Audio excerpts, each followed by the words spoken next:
আজকে আবারও একটা নতুন ব্লগ নিয়ে আমি চলে আসলাম তোমাদের মাঝে মাহিম ব্লগ থেকে। আসসালামু আলাইকুম বন্ধুরা, তোমরা সকলে কেমন আছো? যে যেখান থেকে আমার ভিডিওটা দেখছো না কেন, প্লিজ লাইক দিয়ে সম্পূর্ণ ভিডিওটা কন্টিনিউ করবে।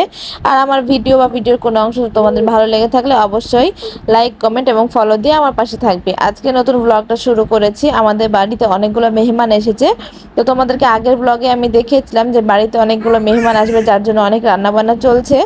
তো আজকে হচ্ছে অনেক রান্নাবান্নাই হয়েছে, তোমরা তো দেখেইছো আগের ব্লগে। আর আমাদের বাসাতে এসেছে আজকে আমার খালাতো বোনের হাজবেন্ড, আমার হচ্ছে নতুন ভাই, নতুন ভাইয়ের হচ্ছে বউ। নতুন ভাই বললাম আর কি, উনি হচ্ছে জাপানে ছিল, তো জাপান থেকে এসেই বিয়ে করেছে। তো নতুন ভাই ভাবি না বলে নতুন ভাই বলে ফেলেছি।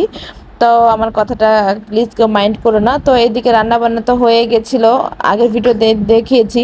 তো এখানে হচ্ছে ওদেরকে খাওয়া দাওয়া করতে বসিয়েছিলাম। তো সেই ক্লিপটা তোমাদের সাথে শেয়ার করছি। তো খেতে বসে আমি একটু টুকিটাকি ভিডিও নিয়েছিলাম। আর আমরা সবাই একসঙ্গে থাকলে অনেক মজা হয়, অনেক আনন্দ হয়। কখন যে সময়গুলো পার হয়ে যায় নিজেরাও বুঝতে পারি না। এদিকে হচ্ছে আমাদের বাসায় খাওয়া দাওয়া শেষ করে ওরা হচ্ছে আমাদের বাড়ি থেকে, যেহেতু সাফিনা পার্কটা কাছে, সেহেতু ওরা সাফিনা পার্কে গেছিলো ঘুরতে। যেহেতু নতুন বউ এসেছিল, ও কখনো রাজশাহী শহর ঘুরেনি, যার জন্য হচ্ছে আমার ভাইয়েরা বোনেরা সবাই মিলে একসঙ্গে হচ্ছে সাফিনা পার্ক ঘুরতে গেছিলো।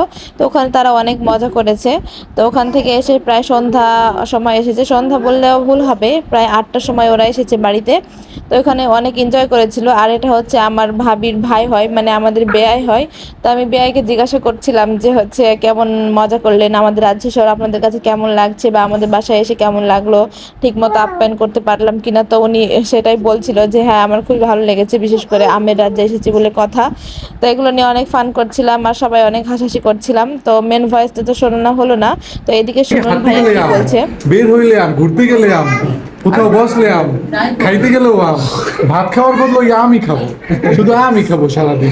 যাক, যাওয়ার সময় আবার আমি নিয়ে যাবো। ওকে, আর কি খাবে জিজ্ঞাসা করো।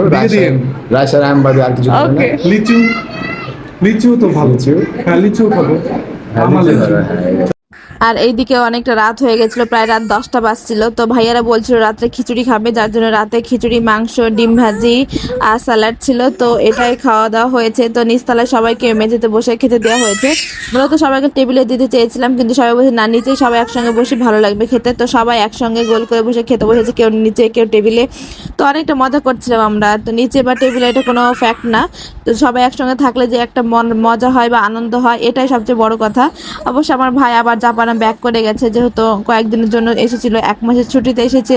এসে বিয়ে শাদী করেছে, নতুন বউ নিয়ে অনেক ঘুরলো, নতুন বউ রেখে আবার চলে গেল, অনেকটা কষ্টদায়ক অবশ্য। তো ওদের সকলের জন্য দোয়া করবেন, ওরা যেন ভালো থাকে, সুস্থ থাকে, আল্লাহ যেন ওদেরকে ভালো রাখে, সুস্থ রাখে। তো আজকের ব্লগটা আমি এখানে শেষ করছি। আমার কথায় কাজে যদি আপনাদের কোনো ভুল ত্রুটি লেগে থাকে তাহলে অবশ্যই ক্ষমা সুন্দর দৃষ্টিতে দেখবেন। আর আবারও বলে নিচ্ছি যে আমার পেজটা প্লিজ ফলো দিয়ে পাশে থাকবেন। আর আজকের মতো এখানে শেষ করছি। আল্লাহ হাফেজ।